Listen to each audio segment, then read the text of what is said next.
Welcome to the TROSAC 2024 Young Advocates Unite. This is a place where passionate young minds come together to tackle the pressing issue of substance abuse. Join the conversation on X, Facebook, and our podcast channel. And so we wouldn't go in to arrest him, but then he wouldn't have to seek help. Okay. So that is the clear distinction between... So now let's draw the triangle here. So first of all, the Food and Drugs Authority, you have your outfit taking care of one side of the bargain. Then we also have to consider Narcotics Control Board also coming in. So this will help our initiatives and our programs and our campaigns. We know who to bring onto our school outreaches so that every other person whose voice matters to the conversation is heard. Yes, okay. So, Papa, I'll come to you. Let me move back to Chrissy.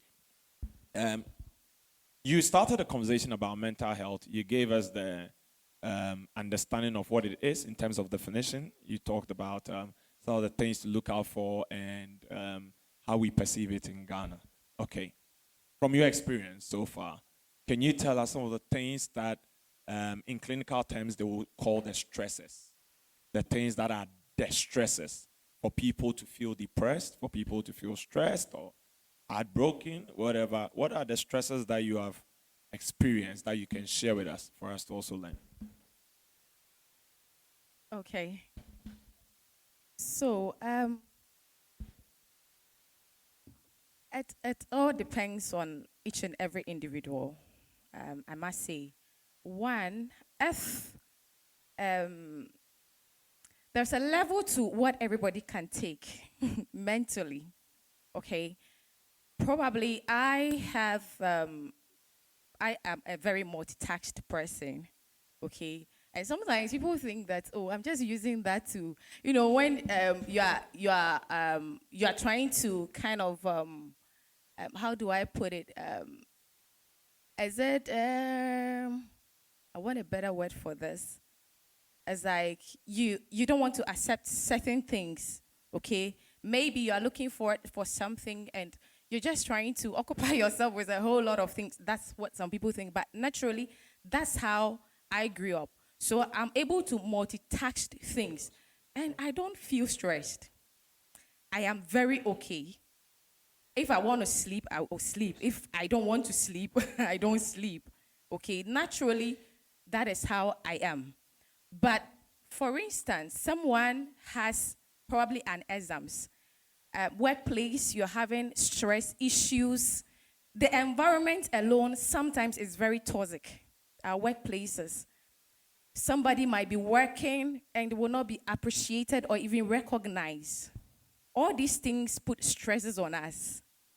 A family man, a family woman, dealing with teenage kids who are on the run. If I say on the run, they just want to do things that they seems right. As a parent, you also know that this wouldn't help. It puts a whole lot of stress. Financially, it is one. And so it depends on what you are doing. As a student, you have an exams. It puts stresses on you. And one thing that we were even talking about with Patrice was the fact that earlier on before we came in here, as children, I will use myself as an example. Growing up, I think I grew up early. That is how I see it. In a sense that you are taking certain responsibilities, and I think Mr. Smart, you also mentioned certain responsibilities, so you tend not to even kind of enjoy your childhood and teenage stages. I mean, you're already grown, and you are burdened already. And I didn't see that as stress, and it's something that I got insomnia. Okay. Okay, but I didn't see anything wrong with that, and I denied the fact that I had insomnia. You thought you went better at night. Me at night, I just want to study. I want to study. So from 12 to this time, I study and I'm okay. That's where, and I got to the time that I really want to sleep, I can't sleep. Okay. So the burden, some traumas from our childhood stages, growing up, also kind of becomes a factor. Those stresses, if it's not dealt with, if we don't seek counseling, sometimes people think that when you are seeking counseling, it's not necessarily a professional counselor. My sister just rightly said, somebody you can confide in. Sometimes it's just good to share. I But think not nowadays just you anybody. have to do a lot of research before you start talking to people. Oh, of course. Before Of course, it ends up on Single Me and Love and Pills and I know, right? and silent beats and Abena Manoke coming. Yes. So when you talk about, seek therapy, seek counseling, people think that, you are already crazy. Yeah. And akakakrada, like you changed? remove your dress and what have you. But it's not.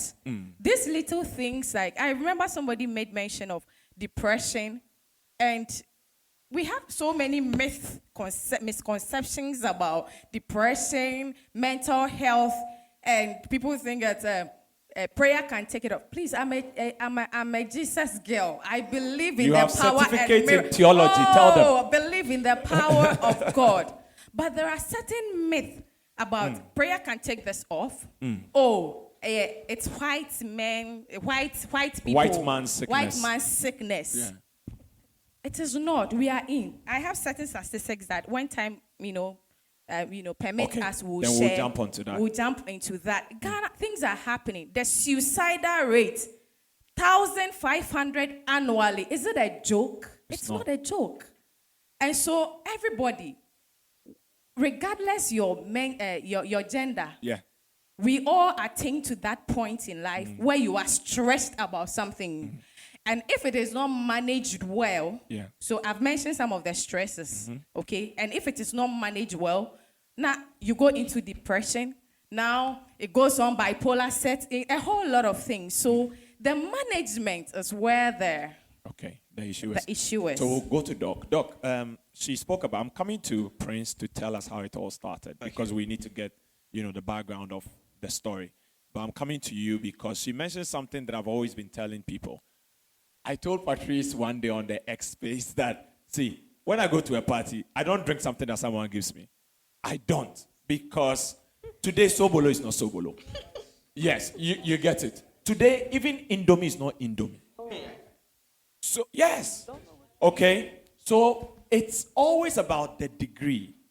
Everyone has their tolerance level. So, I'm always worried about, somebody can drink. Someone will say, I can take 6 bottles of this.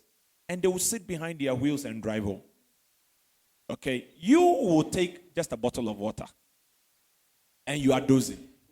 So, you are entreating us to always come see the professionals. Come talk to somebody. At what point, listening to what Chrissy has just shared, at what point should someone take the decision to say, I need to speak to a professional about my situation? What is the degree? Is it wabodam kakrana and I say wabodam area? How we cannot tell these things because you can't tell the degree. So what would you advise? At what point should people step to you to say, let's talk to a professional about my situation? Okay, thank you. So these are just some criteria that we use. For us to say you have a substance use disorder, you should have a pattern. So, number one, you should have a loss of control. Loss of control. Okay. Meaning that it's not only a drug, it could be a habit. Something that you can't let go. Okay. Yes. Number two, it should impair your social movement. So, things that you can freely do or certain responsibilities you can freely do, you can't do them unless you use certain things. Number three, you would have a risky use. A risky use? Such that, let's say, you can drive. Let's say you're a driver, but you have to take about 10 bottles of Rush before you can drive. And drinking is risky. So it means you are using it in a more risky way. So the drivers that take the Rush energy drink and meat pie is a bad thing. But it feels like a practice today. Like they take Rush energy drink and meat pie. Yes. Yes. Wow. So loss of control. Social impairment. Risky use. And tolerance. Tolerance is how much of something you can use to achieve a result. So let's say I can drink 1 bottle of water for me to be not thirsty. Yeah. But now I have to drink 6 bottles of water before I'll be okay. Okay. And tolerance comes with is the more you use something. Okay. And the 5th one is withdrawal. Withdrawal. Yes. Withdrawal are the signs and symptoms that you'd get when you are withdrawing from a particular habit or a particular thing that you abuse. So this is the criteria that when you have any of these, or when you have almost all of these, it should sense that you are having an addiction or you are abusing something. Okay, so it's not just drugs. It could be a behavior, it could be a pattern or something. So these are things that when you see, you can just screen yourself. Am I lost? Am I getting, is this product I'm using, am I losing control of it? Am I using it in a risky way? Is it affecting my social life? Am I using more of it to achieve the same thing I wanted to achieve? Okay. And am I having any feedback when I try to withdraw from them? So these are the things that show that you are probably having a strong addiction or you're abusing something. Okay. So that's the criteria we use. Okay. Yes. So as we are moving into the conversation of the thing not necessarily being about just substance, I think we talked about even the use of technology and social media today. And some people think that, oh, no, I'm fine. But for some people, if you take their phones away from them, they can't function. Yes. You know, they would really go off. Not to talk about those who actually use their phones to work. That's an exception. You know, there are people who have almost everything work-related on their phone. So can you please touch a little bit, before I come to Prince, touch a little bit on the fact that people shouldn't only look to drugs and substance or anything of that nature. Oh, but you are someone that if you don't go to sportybet.com, you are not okay. Or you get me? And people don't count that as something that affects their mental health. They think that, oh, the one who is actually smoking weed or taking some bit of nicotine is the one that is battling with some mental health issue or something. But not those who are betting, gambling, addicted to social media, even quest for fame. Today, I see a lot. Sex, yeah, yes. Eating, sex and eating. So, you know, Prince is taking away the conversation. We are coming to him very soon. So, Doc, throw more light on that a little, then we come to. Yeah, so there are a lot of things that people are addicted to, as before said. It's not just drugs. It could be a daily pattern. Let's say someone doesn't take their bath. Someone doesn't take their bath. Okay, someone can go a whole week without taking their bath. That's a pattern. And if the person has lost control of not taking their bath, and I mean, all the criteria I've mentioned, the person is going through. Oh, so what you actually meant was we can use those metrics. Yes. To judge the habit. Yes. So if you are not taking your bath and there is a pattern. Yes. Where you have gone like 5 days and you say, oh, me, I work better behind the PC. I don't get up and go anywhere. Exactly. There is a problem. Yes. Where you can't have control over it. Where it affects your social life. Where you do it more risky. Let's say you have to go for a function, you know you have to bath or you have to smell good, but you still risk it. Then you just go and sit there and then you are just spoiling the atmosphere. And then where there's tolerance, like the fact that, oh, maybe I started going 3 days without bathing, but now I can go like 4 days, 5 days, so I'm okay. Yes. And withdrawal, the fact that you don't bath for long. Yeah. And then just when you want to bath or just when you want to go back to bathing every day, your body is not responding to the bathing. Yes. So this criteria goes for everything, not just substance addiction, goes for everything. It could be food, it could be any habit at all. Okay. All right then. Let's come to Prince. I think Prince would give us a bit of a background. Is your mic on? Yes. Hello. Okay. So when I watched your video on TikTok, the first question that came to my mind was, what moved you on that day to look at, was it a teacher you spoke to? Yes. What was happening at that time for you to open up to a teacher you didn't know? Somebody would have said, "Oh, how come you trusted that teacher to say all that on a video?" Did you know he was recording? Frank? That he was recording. Oh, okay. So you didn't even know he was recording? No. Okay. All right. So at what point did you feel like I need to speak to somebody about this situation? Okay. When I got to the point of suicidal thoughts, I was like, no, Prince, you have tried the medical means, it didn't work. And so now the best way to exit is to just kill yourself. And so that day, that particular day, my drug master, my baron, gave me about 200 cedis drugs in the morning. Then I took my sack when I was into scraps. Yes. And so I came out. I was vagabonding the streets. I wasn't getting good. So I happened to pass by this basic school.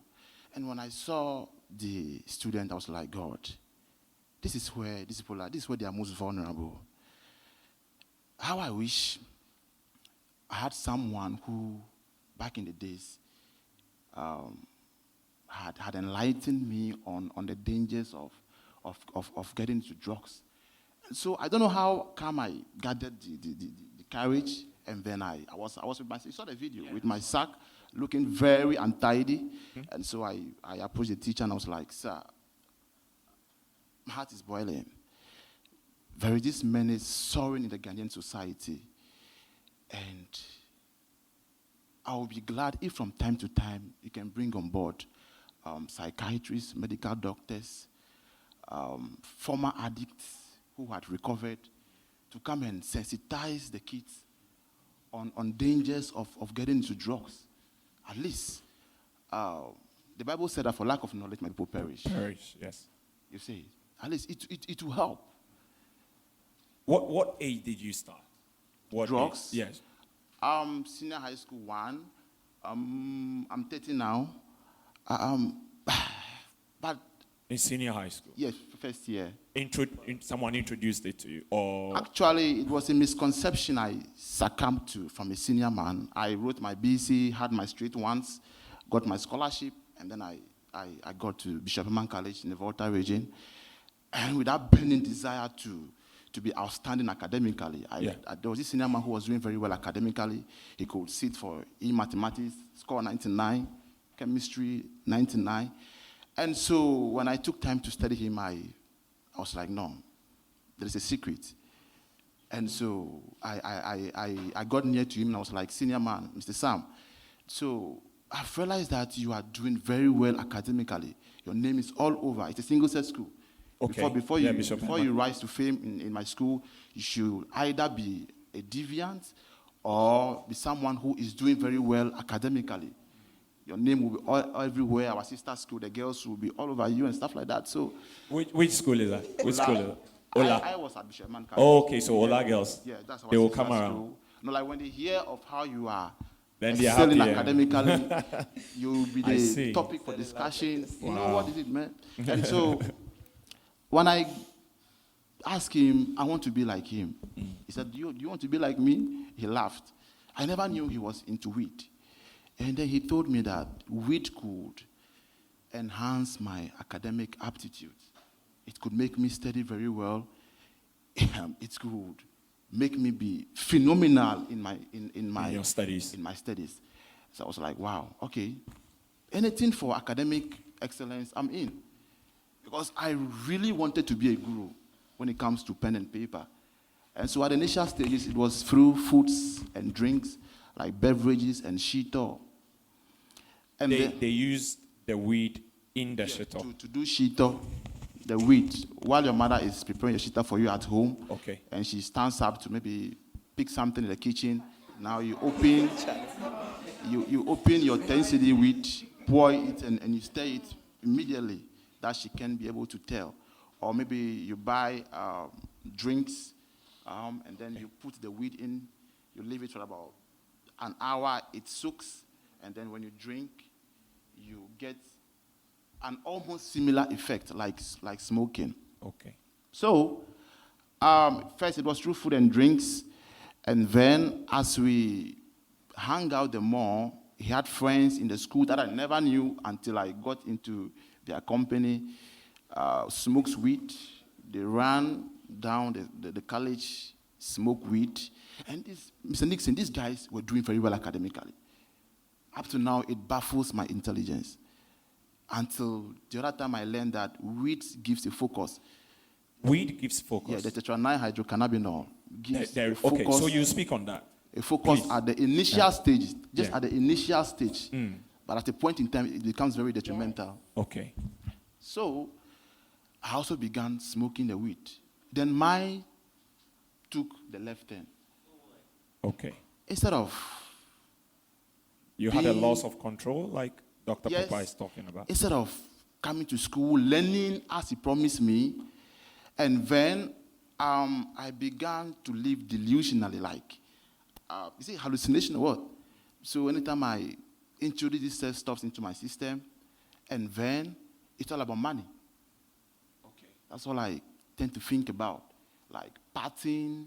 When I watch the video, like the music, like from Tupac and Lil Wayne and All stuff the like music that. videos. And then I was like, I can also live this life. Okay. You see? Okay. And so I began living delusionally. My focus drifted from book and from pen and paper To punctual having in money, class. living the music video lifestyle. Like kind of 5-star dimmed life as I dimmed it. You see? So that was how I got into it. I think that one of the things that escaped me, and I'm glad you brought it up, I would take a few thoughts from the people gathered here. The misconception about substance use. I've heard a lot. There are certain drugs that people mention, and they're like, Charlie, this one. You know, even at parties today, I think people are beginning to have erectile dysfunction and stuff like that, especially with the use of the dragon spray and things like that. People buy certain concoctions that they don't know what was mixed in from the north. They keep it in their kitchen. They drink it a little when they know a lady is coming to visit. And the boy's laughing. So, people are drinking things that they don't know. Like, they don't even know what has been mixed. They know that it came in a bottle. And let me take from I would settle on Juliana, but let me take from the team. Any misconception you've heard about any drug use so that we help people? Any misconception? Someone was telling me one today. Where is Sule? Sule had a certain misconception for me. Please fetch Sule for me. He said when you smoke weed, you get high. And when you do something, you get educated. So when you smoke weed and learn, you'll be highly educated. And I was amazed. Some says it heals depression. Some say weed heals depression. All these are misconceptions. Because, yes, Patrice, please. I was coming to say that weed is also a downer in itself. So you feel high, but the latter effect of it is you going down. And when you go down, if you're depressed, then you become even more depressed. So now you have to come and do it again. So it's like a quick fix? Yes. Okay. Yes. So marijuana, the misconceptions, even the highly educated one, the depression one, like it's a fix of depression, they're not true. Even whenever you say that you're coming to learn, as Prince was saying, like you think that it's there and it's a good, you focused, yes, but latter, some of the research shows that it makes your brain even smaller. You lose memory. You're actually losing memory if you take and consistently smoke marijuana. Wow. Yes. Julia, you were going to add something to what? Yes. With the weed, because we regulate these, should I say, we've been in the UN conferences asking for cannabis to be, be said not to be good. But U.S. has another stance. Okay. It's a lie. It Yes. shouldn't be so. The weed Yes. pharmaceutical companies, Exactly. the You can pharmacies go to and the As stuff. store I speak and with buy you it. now, Yeah.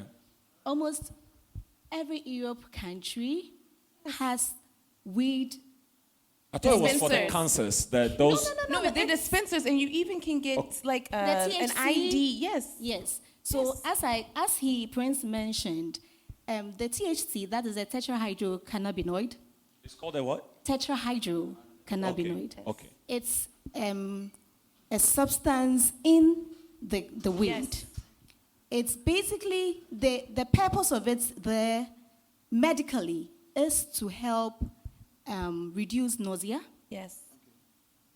Those who are epileptic, it calms the nerves.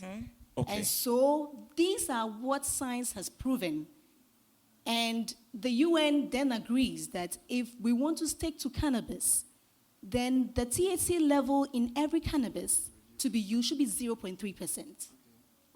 And that will not exceed how you react when you pick it in different times or volumes. Okay. Now, when it comes to agric, we understand that weed is very potent in Africa, especially in the western part of Africa. Why? Because our soil, I don't really know, maybe God blessed our soil so well.